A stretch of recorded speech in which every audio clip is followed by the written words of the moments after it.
مردوں کے ساتھ عورتوں کا بھی ذکر کیا گیا ہے۔ صبر، شکر، استغفار اور استعاذہ، جس کے پاس یہ 4 چیزیں ہیں اسے جنت میں جانے سے کوئی نہیں روک سکتا۔ اللہ کو یہ اتنا پسند ہے صبر اور شکر۔ اور اس کا ہے کیا کہ تم میں کوئی شخص اس وقت تک مومن نہیں ہو سکتا جب تک کہ اس کی خواہش نفس اس چیز کے تابع نہ ہو جائے جسے میں لایا ہوں۔ اور دین کی پیروی میں تو ہے ہی صبر اور شکر اور استغفار، سب یہی چیزیں شامل ہیں۔ ایمان کا لذت شناس ہو گیا وہ شخص جو راضی ہوا اس بات پر کہ اللہ ہی اس کا رب ہے اور اسلام ہی اس کا دین ہے اور محمد صلی اللہ علیہ وسلم اس کے رسول ہیں۔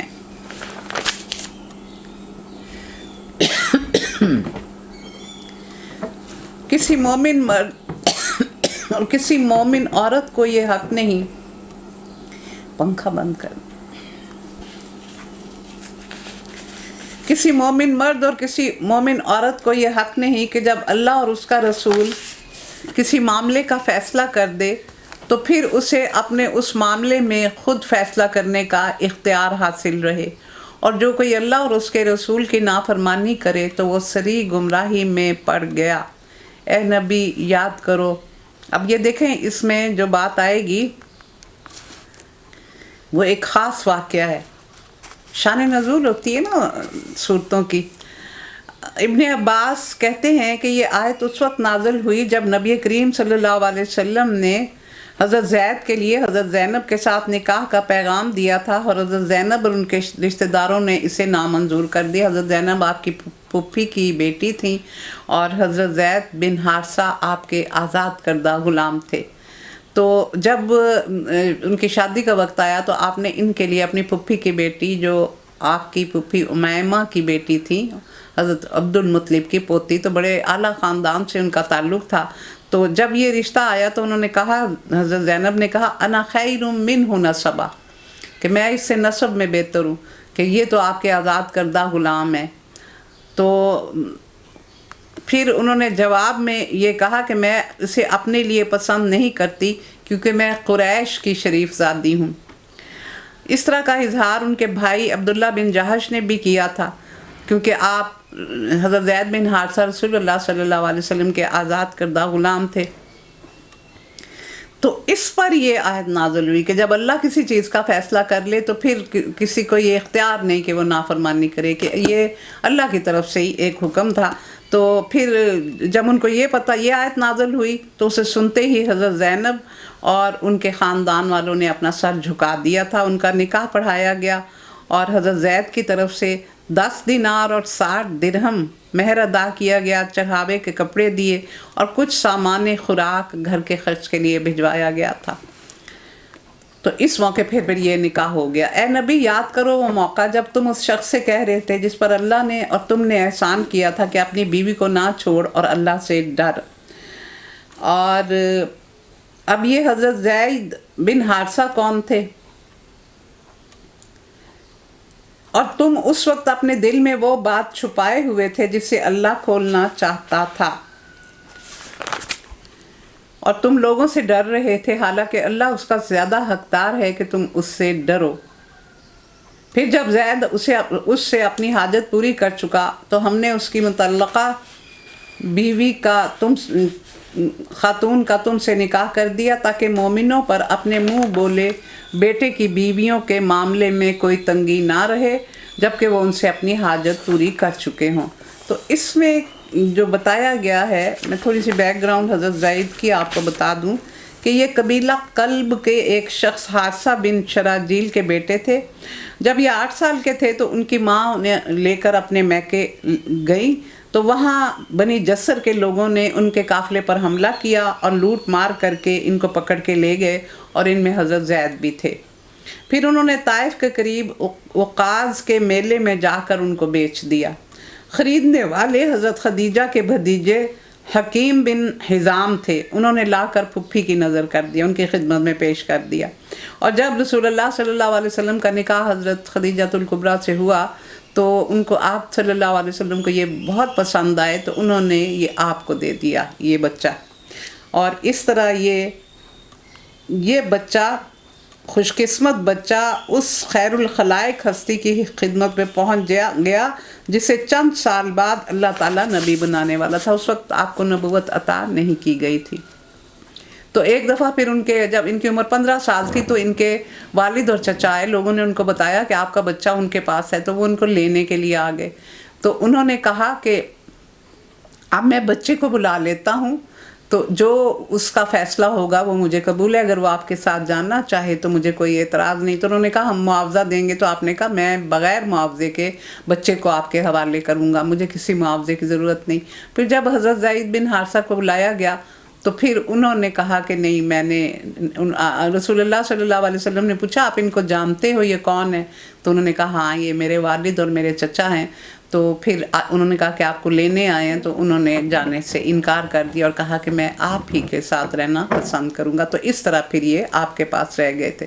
تو اب ہوا یہ تھا کہ شروع سے ہی میں نے بتایا نا کہ وہ ان کو کبھی بھی ان کو اپنے برابر نہ سمجھ سکی حضرت زینب, اور وہ عرب کے شریف ترین گھرانے کی بیٹی ہونے کے باوجود کم تر درجے کے آدمی سے بیاہی گئیں.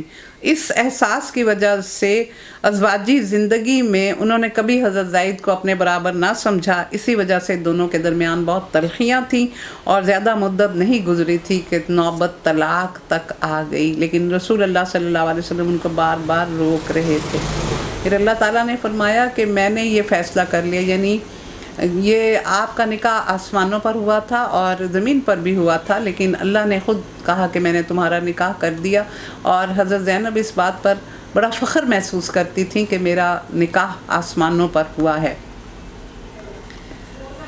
اور اس میں یہ تھا کہ یعنی منہ بولے بیٹے جو تھے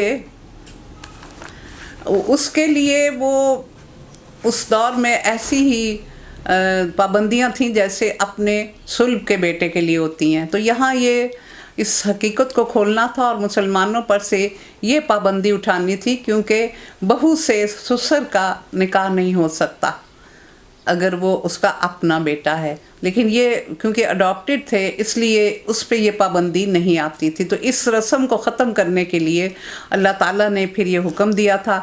تو اور پھر جب آپ کا حضرت زینب سے نکاح ہوا تو آپ نے مہر ادا کیا 10 دینار سرخ, یعنی 4.25 تولہ سونا کے برابر, 60 درہم, 16 تولے چاندی, 1 بار برداری کا جانور, 1 جوڑا کپڑا اور 50 یعنی مد یعنی تقریباً 43 سیر آٹا اور 8.5 سیر کھجوریں, یہ آپ نے ان کو دی تھی. مہر میں یہ سب کچھ دیا تھا. اللہ کا حکم تو عمل میں آنا ہی چاہیے تھا. نبی پر کسی ایسے کام میں رکاوٹ نہیں جو اللہ نے اس کے لیے مقرر کر دیا ہو. یعنی میں آپ کو یہ حکم دے رہا ہوں کہ آپ ایسا کریں. یہی اللہ کی سنت ان سب انبیاء کے معاملے میں رہی ہے جو آپ سے پہلے گزر چکے ہیں. اور اللہ کا حکم ایک قطعی طے شدہ فیصلہ ہوتا ہے, اور جو اللہ کے پیغامات پہنچاتے ہیں اور اس سے ڈرتے ہیں اور ایک اللہ کے سوا کسی سے نہیں ڈرتے, اور محاسبے کے لیے بس اللہ ہی کافی ہے. یعنی لوگوں سے نہیں ڈرنا, بلکہ یہ میرا حکم ہے کہ آپ لے پالک کی بیوی سے نکاح کریں. لوگوں تمہارے مردوں میں سے محمد صلی اللہ علیہ وسلم کسی کے باپ نہیں ہیں. ما کانا محمد ابا احد من رجالکم ولکن رسول اللہ وخاتم النبیین وکان اللہ بکل شیء علیما. یہ محمد صلی اللہ علیہ وسلم کسی کے باپ نہیں ہیں, مگر وہ اللہ کے رسول اور خاتم النبیین ہیں, یعنی آپ کی نرینہ اولاد نہیں تھی, اور اللہ ہر چیز کا علم رکھنے والا ہے. تو یہ رسول اللہ صلی اللہ علیہ وسلم کا قرآن پاک میں 5 دفعہ نام آیا ہے, 4 دفعہ محمد اور 1 دفعہ احمد, اور آپ کے نام کی ایک صورت ہے. کہیں پورے قرآن میں اللہ تعالیٰ نے مخاطب کر کے نہیں کہا, اے محمد کر کے کہیں نہیں آیا ہوا صلی اللہ علیہ وسلم. باقی رسولوں کے لیے آیا یا موسیٰ یا عیسیٰ یا یحییٰ, لیکن آپ کے لیے ایسا کبھی نہیں آیا. تو یہ ایک خاص فضیلت ہے جو آپ کو دی گئی. تو یہ آل عمران میں بھی آپ کا نام آیا, پھر احزاب میں آیا, پھر فتح میں اور سورۃ محمد میں. 4 صورتوں میں آپ کا نام آیا, اور احمد نام بھی آپ کا قرآن میں آیا. تو آپ نے فرمایا کہ میرے بعد اور کچھ نہیں ہوگا مگر سچے خواب، یعنی نبوت ختم، رسالت ختم، وحی کا نزول ختم، اب آخری کتاب اور آخری رسول ہیں آپ۔ میری رسول اللہ صلی اللہ علیہ وسلم نے فرمایا میری مثال ایسی ہے کہ ایک خوبصورت محل ہو مکمل، مگر ایک اینٹ کی کمی ہو، وہ اینٹ لگا کر میں اسے مکمل کرنے والا ہوں۔ خاتم النبیین، اے لوگوں جو ایمان لائے ہو، اللہ کو کثرت سے یاد کرو اور صبح شام اس کی تسبیح بیان کرتے رہو، وہی ہے جو تم پر رحمتیں فرماتا ہے اور اس کے ملائکہ تمہارے لیے دعائے رحمت کرتے ہیں تاکہ وہ تمہیں تاریکیوں سے روشنی میں لائے، اور وہ مومنوں پر بہت مہربان ہے۔ دیکھیں فرشتے دعائے رحمت کرتے ہیں، وہ بھی تم پہ اپنی رحمتیں نازل کرتا ہے، دعائے خیر فرشتے بھی کرتے ہیں نیک لوگوں کے لیے۔ تو ہم ان چیزوں پہ غور نہیں کرتے ہیں۔ ہم اگر کوئی نیکی کا عمل کرتے ہیں اور اس میں ہمیں تکلیف اٹھانی پڑتی ہے تو ہم جز بز ہوتے ہیں کچھ نہ کچھ، ہمیں یہ احساس نہیں ہوتا کہ آسمانوں پر ہمارا ذکر کیا جا رہا ہے۔ اللہ تعالیٰ کیا فرماتے ہیں، میرے بندے جو میرا ذکر کرتے ہیں فَاذْكُرُونِی أَذْكُرْكُمْ، تو میں ان کا ذکر فرشتوں کی محفل میں کرتا ہوں۔ تو یہ چیزیں ہم تصور میں نہیں لاتے۔ یہاں یہی کہا گیا کہ فرشتے دعائے خیر کرتے ہیں، جس روز وہ اس سے ملیں گے ان کا استقبال سلام سے ہوگا، اور ان کے لیے اللہ نے بڑا باعزت اجر فراہم کر رکھا ہے۔ سلام کیا ہوگا کہ سلام قول من رب رحیم، سورۃ یاسین میں آیا کہ تمہارے رب کی طرف سے سلام ہے۔ پھر فرشتے نیک لوگ جہاں سے بھی گزرتے ہیں انہیں سلام پیش کرتے ہیں۔ اس کے بعد مومنین آپس میں ایک دوسرے کو سلام کریں گے، تو سلام کی اور الحمدللہ کی اور سبحان اللہ کی صدا بہت زیادہ جنت میں ہوگی۔ اے نبی، ہم نے تمہیں بھیجا ہے گواہ بنا کر، بشارت دینے والا اور ڈرانے والا بنا کر۔ تو گواہی جو ہے قولی شہادت، عملی شہادت اور اخروی شہادت۔ قولی شہادت کیا ہے کہ آپ نے جو یعنی قرآن کو بھی بیان کیا، لوگوں کو اس کی تفسیر سمجھائی، اس کا مفہوم، اس کی شان نزول سب کچھ بتایا، اور اس کے علاوہ جو احادیث ہیں آپ کی، حدیث اور سنت سب کچھ اس میں ہے، اور اس کے بعد آپ نے پریکٹیکلی سب کچھ کر کے دکھایا۔ یہ پریکٹیکل ڈیمونسٹریشن آپ نے ہر چیز کی کر کے دکھا دی تاکہ امت کے لوگ یہ نہ کہیں کہ یہ کام تو ہم سے ہو نہیں سکتا۔ آپ نے ہر مشکل کام کر کے دکھایا۔ پھر اخروی شہادت کہ آپ نے یعنی آخرت کے بارے میں حتی الامکان لوگوں کو یقین دلانے کی کوشش کی کہ ان کے ایمان میں پختگی آئے، کیونکہ جب آخرت پر ایمان ہوتا ہے تو انسان گناہ سے دور رہتا ہے۔ پختہ ایمان ہمارا اعتقادی ایمان ہے، ہم مانتے ہیں لیکن ہمارے عمل سے یہ ظاہر نہیں ہوتا، ہم عملی ثبوت نہیں دیتے اس چیز کا۔ اللہ کی اجازت سے اس کی طرف دعوت دینے والا بنا کر اور روشن چراغ بنا کر، چراغ کہا جاتا ہے، چراغ سے ایک چراغ سے کروڑوں چراغ بن جاتے ہیں۔